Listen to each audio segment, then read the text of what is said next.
Hello,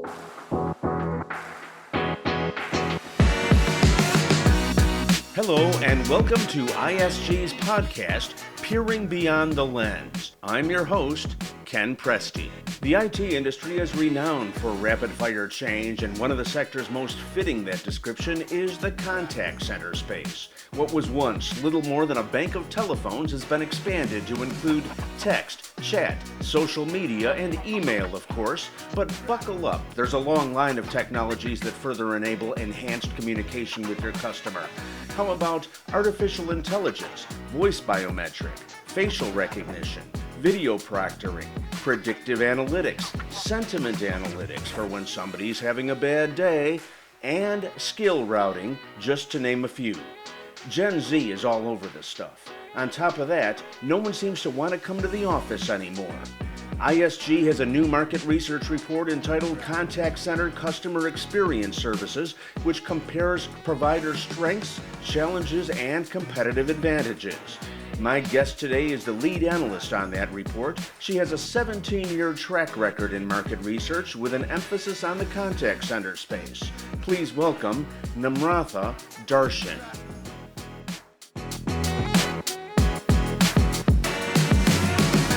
Namratha, welcome to the program. Good to have you on board today. Our topic today is contact center, customer experience services, of which you just completed a report. I think maybe the best place to start out is to look at how has the contact center fundamentally changed since the days when it was just a telephone-based thing. Thank you, Ken. It's a pleasure to be here. Contact center is an industry that's getting so exciting with all the technology and the changing landscape. Definitely, voice was the only way how we could contact the brands in the past. But if you look at what it is today, the landscape has dramatically changed. And it's incredible how the brands are also adapting to the change, particularly in the last 2 years. And we all know that how much the pandemic has disrupted the whole system and how it actually pushed the enterprises to actually think beyond just the voice or just the email and chat. And and it's also the end users that they have to deal with and who are requesting the queries.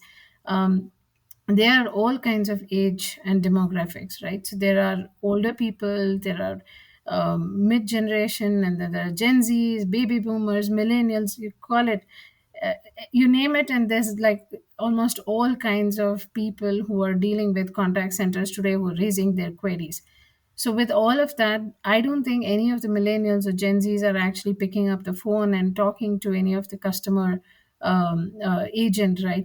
Contact center agent. They would prefer just contacting through, let's say, a Facebook Messenger or just a WhatsApp or a Snapchat. So with all of that and the changing landscape, the multitude, the number of channels that have been introduced is incredible. And given all of that, it's also amazing to see how enterprises are now, stepping up to the occasion and trying to introduce more channels and making it, a wide array of channels, hoping that it will address all the different generations. So, given all of that, I think this space is just getting exciting and easily accessible, and also in terms of technology, paving way. This whole space has dramatically changed from just voice. Okay, so not that long ago, I called into a contact center on the phone, and basically the interface said, no, no, no, no, no. You've got to go in through chat. And then I didn't really want to go in through chat because I didn't have an inquiry that plugged in all that simply. I definitely wanted to talk to a person about this. So once I went in through chat, the system realized that I actually did have to talk to a person, and it transferred me to an actual breathing human being, and we were able to resolve the issue. How does that work?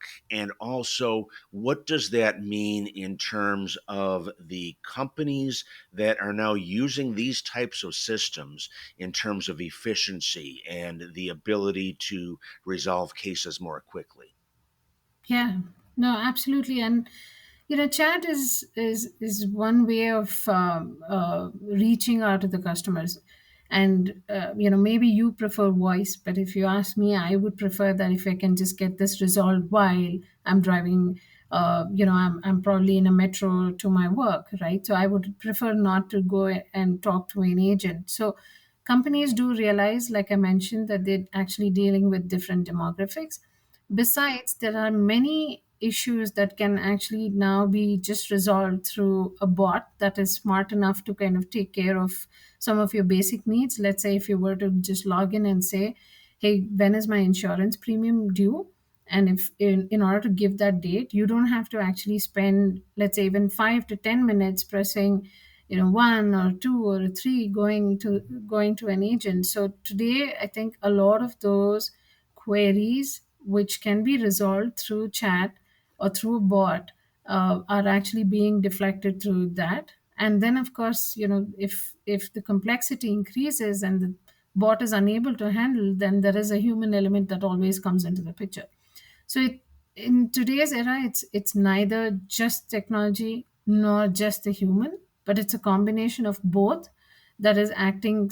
That's like a smart combination that will help solve a lot of problems. You mentioned the COVID-19 pandemic a moment ago. Take Yeah. me a level deeper, if you would, in terms of how that changed the trajectory of all this.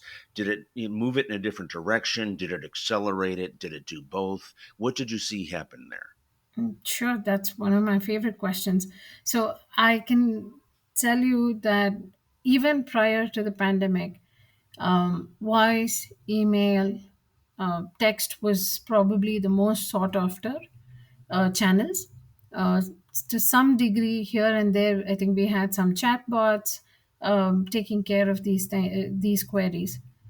What happened was, come pandemic, and the contact center agents had to kind of move. They were completely displaced because contact center as an industry was extremely highly regulated, in the sense that the agents were not allowed to work from home. They were all working in a brick and mortar engagement. They had a very strict policies around carrying pens and notepads or mobiles into the work facility itself. Clean desk policy was a big deal in the contact center space. So given all the restrictions, what happened is, come pandemic, everybody had to just kind of work from home. I mean, there were agents taking the call on their mobile, and they were probably sitting in a cafe and trying to address some of the queries, because that's how much the pandemic had sort of disrupted the whole system. Also, enterprises realize that brick and mortar as an engagement is probably not the most sustainable way, because pandemic is just one thing, and there could be other natural calamities, or there's a war that's going on. So how do we kind of prep for this level of disruption? Given all of that, the agents were now going to work from home, which means that they had to have access to the systems that they were using to kind of address the queries. Plus, on the enterprise side, the way customers engaged with the brands entirely changed. It's not like, companies did obviously take some time to settle their agents in their workstations or in their home, or create a workspace in their home. Until then, they had to rely on technology to be able to manage the customers, their queries. Obviously, pandemic had disrupted the system, so customers did have concerns around many things, whether it's a bank, whether it's insurance, whether it's a retail, whether it's even ordering grocery. How do we order grocery now? I used to call up and probably order, but now I can't even go to a shop. So how do I do that? So enterprises also had to kind of figure out, how do we make all of this available for the end users. So, does all this continue to evolve, or now that the heat is over in terms of COVID 19, and I recognize there's still some of it going on and probably always will, Yeah. but is are things going back towards the earlier path, or are they continuing to evolve along this way? Because I keep seeing stuff in the media about, companies that are saying we want our people back in the office. I don't know that that's necessarily working, but they seem to be asking for that. I think a lot of it is in my opinion, actually, a lot of it is an irreversible phenomena. For example, the channels that the companies have introduced in terms of how their customers can engage with the brand, that is not going to change. They're not going to roll it back to voice. Even the highly regulated industries like, let's say, banking, certainly do want some of their agents to come back to office, but there is also a small degree of agents working out of homes or working from anywhere, because hybrid working model is the way future. I don't think the industry is actually going to go back to a brick and mortar setup entirely. This is partly also to manage the attrition, to manage work life balance for people and their employees. All of that has actually tied into the whole hybrid working model itself. And then, of course, the technology. I mean, people know that there's a lot that, for example, a chatbot can handle. And in the case, let's say, an agent is unavailable or our facility is not able to manage, or there's some kind of disruption, then can we rely on the bot to kind of handle at least the basic level 1, level 2 kind of queries. So given the dependency factors that most of the organizations have developed in the last, or the circumstances have forced enterprises to think, I don't think this is going to go back. In the sense, it's not going to be a reversible thing. It will only continue to evolve, to your point. Here's a quick hit of some of the key developments impacting the contact center space these days. Number one, artificial intelligence has made significant inroads into the contact center industry. It'll soon become table stakes in any customer experience strategy. Number two, enterprises are adopting a cloud-first approach. It's become the best strategy for preserving business continuity. Number three, companies have begun to identify use cases for the metaverse. With the advent of this technology, engagement becomes key for the agent as well as for the customer. Number four, analytics is receiving increased focus because, of course, everything needs to be measured and evaluated. And last but certainly not least, security is a critical component, and that's especially true in any kind of hybrid work environment. Now, back to our discussion. So, if I am an executive in an enterprise organization and I'm in charge of these sorts of decisions, both in terms of buying them and selecting them and selling them to the, or at least getting buy-in among the people alongside of me and above me and below me, what are the main things? What are the top three things that I would be likely to be looking for at this point? As an enterprise who's basically um, looking to kind of engage with their customers in terms of how you would be sort of designing your own contact center, Yes. I think the top three things that any enterprises would be keenly focused on as of today is one, the agility, in the sense that how agile are businesses, whether it's about introducing a new channel, whether it's about introducing technology, or for that matter, do we have a stringent BCP plan in place, and a very well thought through BCP plan in place. Given all the circumstances and given all that disruption that the enterprises have gone through, cloud contact centers have picked up in a big way. And enterprises have realized very strongly that cloud contact centers are important for the business continuity, and also to enable a hybrid working culture, which is important to tackle attrition, to retain their employees, and even to kind of provide that work life balance and the employee experience. So that's one. The second piece is the technology itself. I think most of them turned to automation when the agents were not in a position to take calls. And I think a lot of companies have been able to manage number of queries just through the bots and basic queries that can be handled by the bots.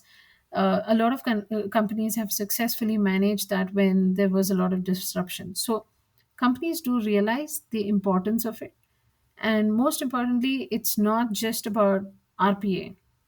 It's not like a bot says, yes, this is the number, but now the bots are also becoming much more smarter. So it's more of RPA that's kind of evolving into AI, and smarter bots, more intelligent bots, more bots that can even have conversations. So conversational AI is another thing that's picking up. And not only have the companies benefited with the adoption of the technology, but they also understand that once it evolves, how much of the business can be impacted more positively. So that's definitely the second piece. They realize that it has to go hand in hand. It's not just employee only or technology only, to the point that I made earlier. The third piece is, there's a whole lot of focus on the agents itself. Now that a number of queries are now being taken care of the bots, then how will the role of an agent also improve? And with the technology that is evolving, are my agents also comfortable handling all of the technology that is there? So that's where a lot of focus is on, which means the employee experience piece of it. So, in my opinion, these are the three things that most enterprises as of today would be thinking of. This podcast series features interviews and information derived from ISG's Provider Lens reports, which detail practitioner led service provider comparisons empowered by ISG's advisory experience and data driven research. These reports offer independent vendor evaluations and purchase behavior segmentation. Provider positioning is based on a neutral and independent methodology. Provider participation is free of charge, but analysts evaluate all appropriate market players. To purchase the report featured in this podcast or to subscribe to the full series of ISG Provider Lens reports, please visit iplreports.com. Methodology information is also available on that same page. Once again, that URL, www.iplreports.com. So you mentioned bots and you mentioned AI and their impact on all of this. But your report also covers a lot of other cool technologies, things like voice biometrics, facial recognition, auto desktop lock, video proctoring, and of course, underscoring everything, you've got the analytics piece. Walk me through what those are and how they impact the customer, as well as the customer of the customer, which is, of course, where the rubber meets the road in terms of buying all this stuff in the first place. Sure. I think I will split that up into two things, right? So while there is, yes, there's technology that's evolving, adoption is increasing and everything, there is also this underlying hygiene, which is the security aspect of it, and which is what most of the companies are worried about as of today. That today, not only has our data gone into the cloud, but it's also the fact that the agents are now sitting and working from anywhere, because today it's kind of opened up. The market is opened up, and people want that hybrid working model. But the cons of opening up a hybrid working model is my data secure? So they would be obviously thinking about, how can we make it much more secure. But I think, so to that point, when everything went to work from home, from a brick and mortar engagement, where I mentioned about clean desk policy, where agents could not even carry a mobile phone, not even carry a pen into the facility, how is that going to be taken care of in a work from home setup? So, in order to enable a secured feature along with the cloud technology, they introduced voice biometrics or facial recognition, auto lock systems, to ensure that there is no data that is being copied, particularly because we all do online transactions today. So we're all scared, where our card data would reside, and whether it'll get misused. So in order to facilitate and make sure that the end-to-end channel is secure, including how agents handle all of this, and make sure that they're, even though they're working from home, they're given an environment that mirrors the security features of a brick and mortar setup. I think these were some of the things that was kind of introduced as far as security features were concerned. The second piece that I would like to also talk about is the analytics, and the analytics piece of it is a game changer, because today the the potential insights that can be unlocked through the right deployment of technology and the right usage of data, I think that's immense. And how much agents can become smarter with that insights, and how much the bots can become much more intelligent. I think if stored in a proper way, if the knowledge has been managed in a proper way, the benefits are immense for this particular industry. Here are the key topics included in ISG's Contact Center Customer Experience Services Report, which offers a comprehensive evaluation of how the various providers are delivering on these functions.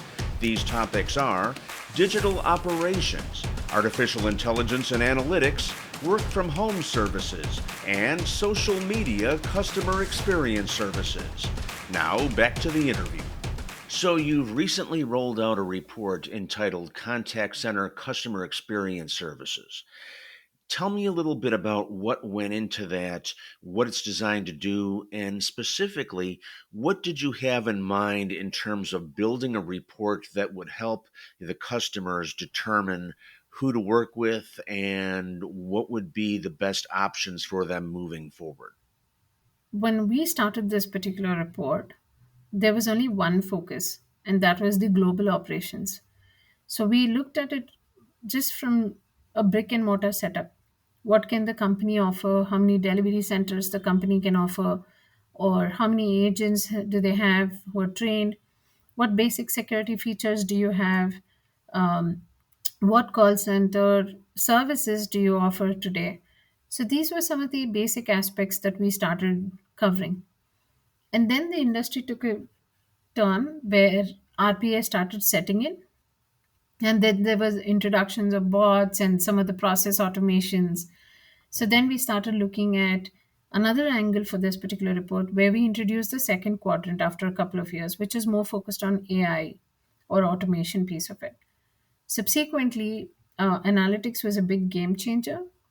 So then we introduced the AI and analytics as a quadrant.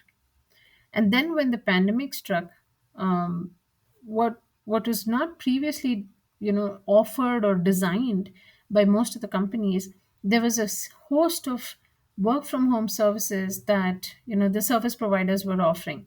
And work from home is or service offering itself has become a huge um, set of offerings, which is not just focused on technology, but it's also focused on employees, which is focused on trainings and coaching and mentoring.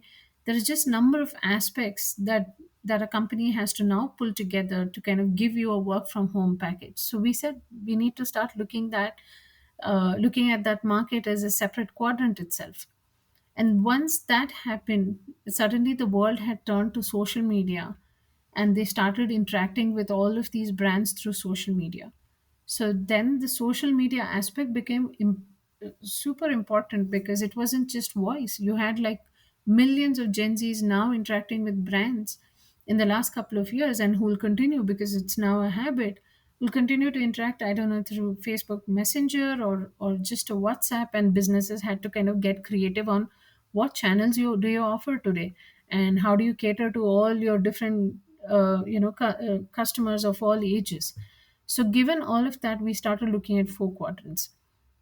And this time, I think we've covered almost close to 30 companies, 30 service providers, and the kind of offerings that they are bringing to the table, and the competition that I have seen, the innovation that I have seen in this space, and what service providers are doing with technology. Whether it's a conversational AI, or whether it's the analytics, whether it is the automation, whether it's the employee experience. I think it's a very compelling report that covers like a host of service providers and what they have to offer. The landscape has dramatically changed. There are newer companies coming into the picture. There are newer innovation that is coming into the picture. So it's a very exciting space. This time, when I did the report, I thoroughly enjoyed it with through especially through all the briefings that I've heard and the number of companies that have presented all their capabilities. I think it's a very exciting future for this particular industry. So, as you went through this process, did anything jump out at you? And you are someone who's spent a lot of time looking at the contact center space. Did anything jump out at you in terms of, wow, I didn't expect to see that? Yes, I think one is definitely the smartness or the intelligent bot space was fantastic in terms of the level of and depth of the query, or to the extent to which it could go and actually solve almost human like and have those conversations that I never thought that I would be talking to a bot, but it would almost seem like I'm talking to a human. I think that innovation was brilliant. The second piece is slowly the augmented reality or the virtual reality also kicking in, and how people can actually leverage that and explore the next big thing in terms of the retail disruption, and all of that is another cool thing that I actually saw. And the third thing is definitely on the agent side, that with the technology that is there today and all the amount of data that has been collected, if these two things were to come together the right way, how much of information an agent can have before they actually pick up a query and say, start instead of starting the query rather as okay, what is your name, give me your phone number, they were like, hey Namrata, I see that you've called for the third time, is it for this particular issue, and can I resolve this for you today? So there's a huge difference that in the conversation itself, and it was very nice to see that there is scope for improvement and how much actually the customer experience piece of it can evolve. So it was brilliant to see all that. So, if I am a reader of this report, I'm going to come into from this to this from the perspective of, okay, I need to update my contact center. I'm going to use this to understand, first of all, basically what is new and what's going to become a competitive advantage for me. I'm going to look at this in terms of what are the different strengths and weaknesses of the various vendors and service providers being profiled in it. And then I'm going to look at my legacy situation and what it is that I'm hoping to achieve and start to cross reference and basically connect the dots between where I am now, where I need to go, and who are the companies that are most likely to be able to deliver that for me. Is that a fair summary of how this would work, and what have I missed? Absolutely. No, you're spot on with that. I think starting the report really focuses on some of the trends that we have heard across, 30 or different service providers and what they're doing for the enterprises. That in itself will set the benchmark as to what the industry or where the industry is kind of headed with all the different changes.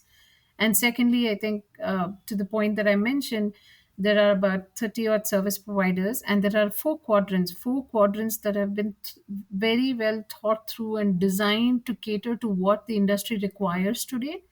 And given that, if you look at each one of the quadrants, it's fantastic to see how the same set of providers and the landscape actually keep changing, and how there are newer players bringing in more innovation. So, and of course, the report also outlines their strengths and weaknesses too. So, Namrata, in the few minutes that we have left, what advice would you give to a professional friend of yours who is about to undergo this journey and needed to do it the right way? Is there anything in particular that you would add to what we've spoken about thus far that would really help them take the next level? Absolutely, I think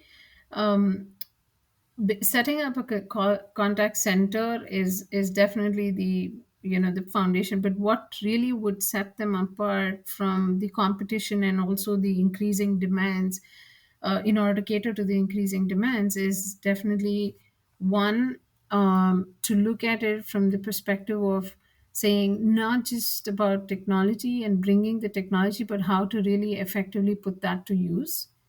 Second is, all the data, every conversation is a learning, and people or companies must take care of every conversation and every data that they gather through the conversation to actually make it a learning and make sure that those learnings are imparted to the next call. So, or that learning is actually given to the agent. So that's definitely the data and management, and the analytics is certainly key for customer experience. And the third piece is the employee experience itself. um, Rather than looking at more of an outside in as to what the customer requires today, and then we'll implement it without having to think through in terms of what your inside strategy is.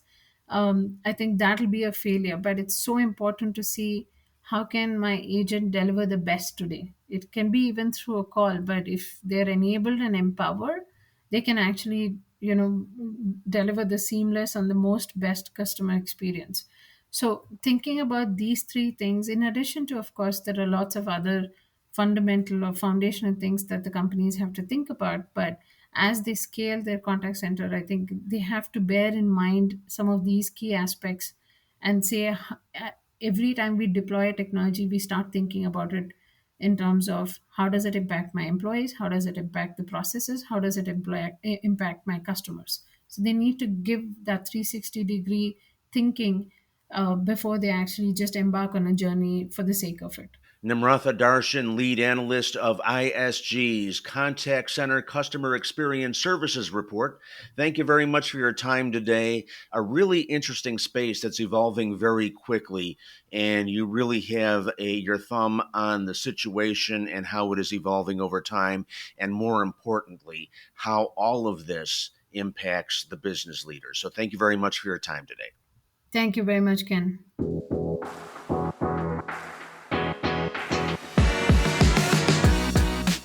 And thank you for peering beyond the lens, an ISG podcast featuring interviews and information derived from ISG's Provider Lens reports, featuring independent vendor evaluations and purchase behavior segmentation from throughout the IT industry. I'm your host, Ken Presti.